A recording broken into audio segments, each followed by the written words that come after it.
ചെർപ്പുളശ്ശേരി നഗരത്തിൽ വൻ തീപിടുത്തം. രാത്രി 1 മണിയോടെയാണ് ഒറ്റപ്പാലം റോഡിലുള്ള റെക്സിൻ കടയിൽ തീപിടുത്തമുണ്ടായത്. ഷൊർണൂർ, പട്ടാമ്പി, പെരിന്തൽമണ്ണ തുടങ്ങിയ ഭാഗങ്ങളിൽ നിന്നും 6ഓളം ഫയർഫോഴ്സ് സംഘം എത്തിയാണ് തീയണച്ചത്. അപകടത്തിൽ കട പൂർണ്ണമായും കത്തിനശിച്ചു.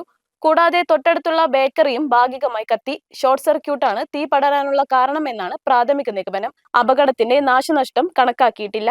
News desk MTN news. ആയുർവേദ നഗരിയായ കോട്ടക്കലിനെ വസ്ത്രങ്ങളുടെ നഗരിയാക്കി മാറ്റി ജനഹൃദയങ്ങളിൽ ഇടം നേടിയ Zeenath silks and sarees 2024 December 14 മുതൽ നിങ്ങൾക്കായി ഒരുക്കുന്ന വെഡ്ഡിംഗ് ഫെസ്റ്റിവൽ, വെഡ്ഡിംഗ് ഗാല. കാഞ്ചീപുരത്തെ സ്വന്തം നെയ്ത്തുശാലകളിൽ നിന്നും നെയ്തെടുത്ത വൈവിധ്യമാർന്ന വിവാഹ സാരികൾ, ഇന്ത്യയിലെ വിവിധ സംസ്കാരങ്ങൾ കോർത്തിണക്കിയ ലെഹങ്ക, സാരികൾ, ചോളി, ചുരിദാർ, കുർത്തികൾ, ഒപ്പം ഇമ്പോർട്ടഡ് വെഡ്ഡിംഗ് പർദ്ദകൾ, ഗൗണുകൾ, കൂടാതെ വൈവിധ്യമാർന്ന ജെൻസ് കളക്ഷൻസ്, വിവാഹ വസ്ത്രങ്ങളുടെ അതിവിപുലമായ ശേഖരത്തോടൊപ്പം ഒരു ഇന്റർനാഷണൽ ഷോപ്പിംഗ് വിസ്മയം ഒരുക്കി നിങ്ങളെ സ്വാഗതം ചെയ്യുന്നു. ഹൃദയങ്ങൾ ഒന്നാകുന്നു സീനത്തിൽ. Zeenath silks and sarees, metro plaza, Kottakkal.